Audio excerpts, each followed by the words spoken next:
being on the ground and actually listening to what people need or what they want, it's a hard way to learn, but it's a fast way to learn.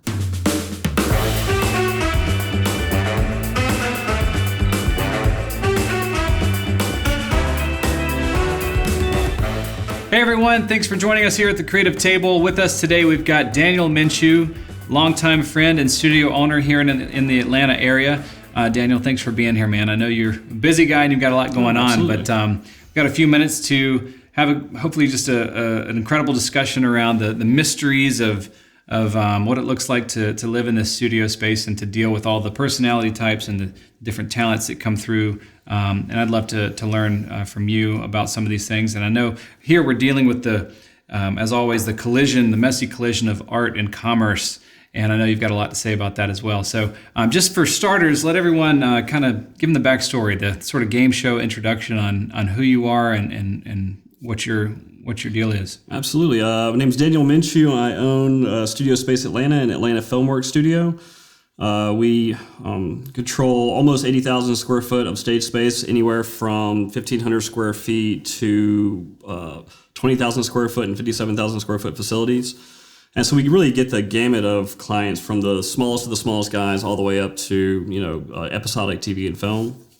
So it gives us a good opportunity to kind of meet everybody and kind of learn, where everybody is and what the small guys need, the middle guys need, so on and so forth, all the way up to the larger clients that we would have. So zooming out, like looking at Atlanta, I know Atlanta has become at least known as, I guess, the Hollywood of the East. Is that, South, right? Yeah. It's the Hollywood of the South. Yeah. So what's I don't know, from your perspective, what do you see happening in terms of the trend in production and studios? Are more and more studios popping up, or is it becoming more like this rarity that, there's not a lot?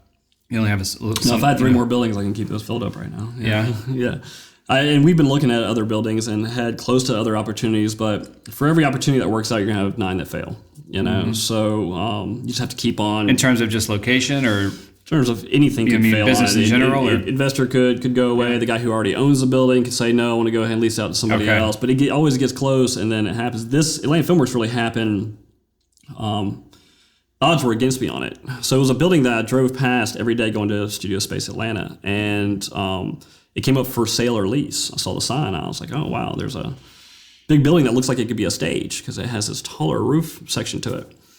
So I contacted the agent, the broker for it, and I was like, look, I don't have your $2.3 million, which it was at the time, but I want to see the building anyway. He's like, yeah, sure. So he took me over there, and I looked at it, and I realized that the big box of the building that I saw from the outside had no columns in it. And not only did it have no columns, it had 42-foot clear ceilings. Yep.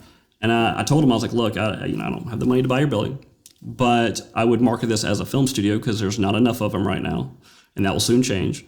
And it's a perfect building for it. With just a little bit of money, you can turn this into a film studio and rent it out. Yep. So he took my advice on that. He ended up sending an email out to kind of a lot of different people in the film industry saying, hey, we have this building that's perfect for, studio space, and is anybody interested, doing his job? And I was on that list, so I got that email too. Yep. I sat there and told him, I was like, hey, I emailed him back. I was like, hey, I'm glad you're taking my advice. I know this will work as a film studio. It's perfect for it. Like I said, I don't have the money to purchase it, but if the owner wants to rent it out, I could manage it. I could definitely bring clients in there and go ahead and get it making money. Mm-hmm. And he actually put me in touch with the owner, which is kind of a rare thing. Brokers don't usually do that. He put me in touch with the owner, and I talked to the owner, Glenn Muir, and I told him, I was like, this would be not that hard, and it could make money pretty soon here. Yeah.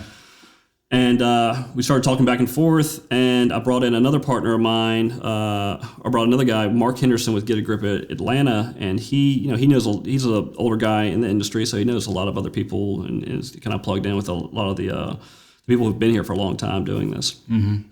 And between myself, Mark, and Glenn, we formed Atlanta Filmworks and started renting it out. And Mark actually found the client. I had the knowledge to build it out, and we built it out for $250,000 and did it within 6 weeks. And we were finishing building out as they were moving in. So we were still, under construction as the client was moving in, and they've been there. It's AMC. They've been there for 7 years now.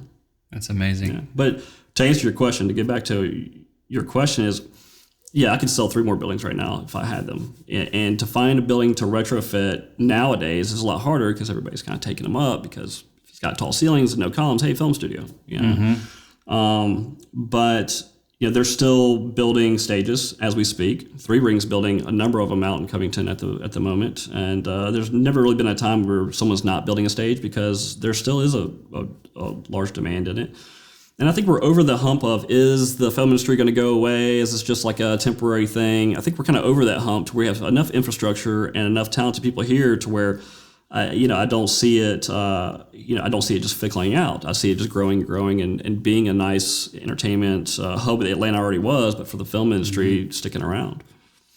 Good to know. So being someone who's in the film industry, seen all aspects of it inside and out, if you were to speak to the creative who's looking to get into the production as a producer or director or whatever, either to pursue TV or episodic, or feature. What are some of the misconceptions that you've seen over the years, and what would you say to that person as they're kind of getting going? School, I guess, would be a misconception. That is the debate, right? No. So I'm not against higher education by any means. My son's at Georgia State for film, but you really don't learn a lot of what you really need to know when it comes to higher education in this field. You're not going to learn how to be a PA or a grip or a gaffer, or you're not going to learn how to be any of the people on the ground for the production through higher education. So I learned everything for the studio just being at the studio and hearing clients fuss at me about what they needed in there and why we didn't have it. And that was my great learning opportunity to say, okay, we need this, let me research this, what is this? Okay, let me install that or figure that out or do something about it.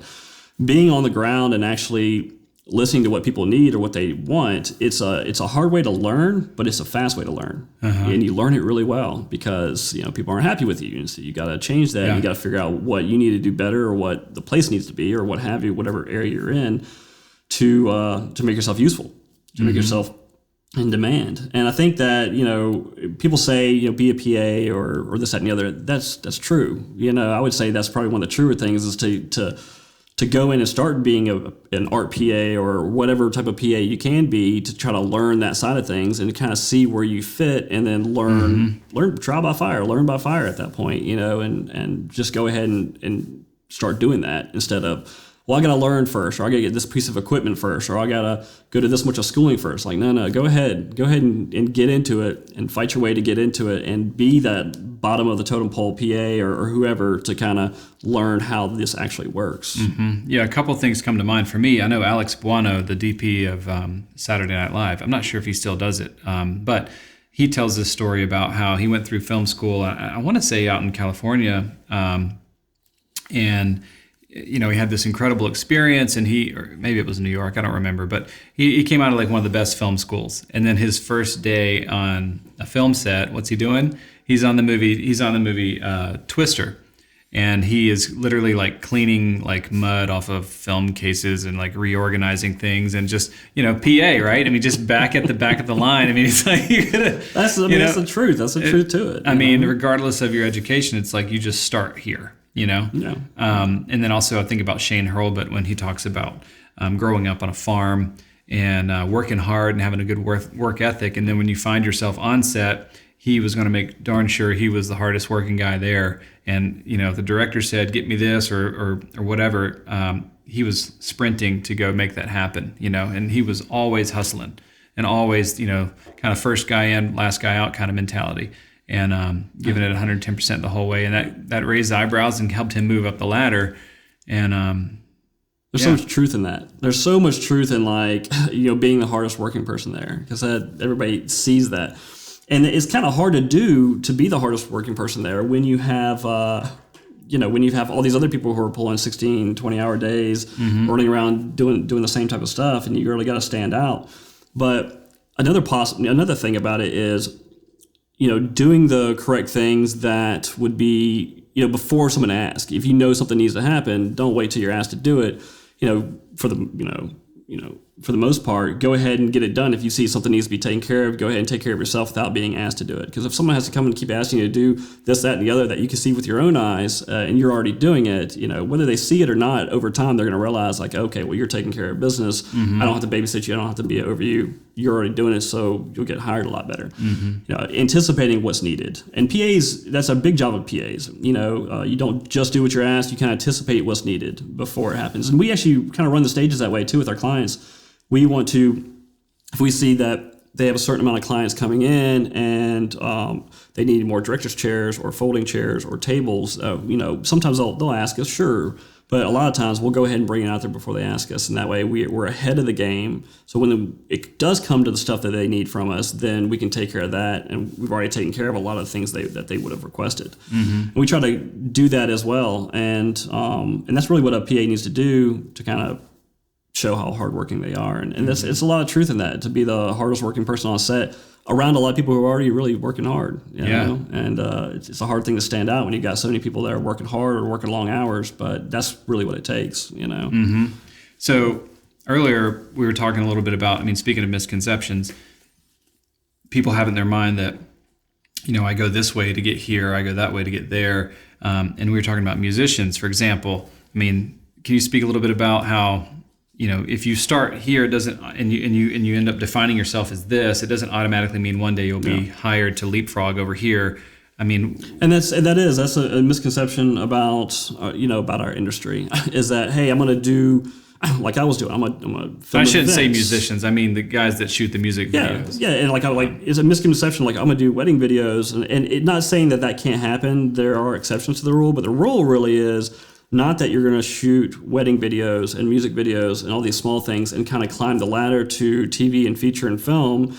That it doesn't really work that way usually. It does for some people, but for the majority of people, when they're doing music videos, they're kind of stuck doing music videos for a long period of time. Unless they get out of that on purpose and try to move on to something bigger or better. It's not going to happen naturally. They have to make the decision to like, okay, I've done enough music videos. I've learned what I can from it. Yes, I'm making money, but let me remove myself from that and then try to go to something bigger and better. And that's how you're going to keep on moving forward up the ladder.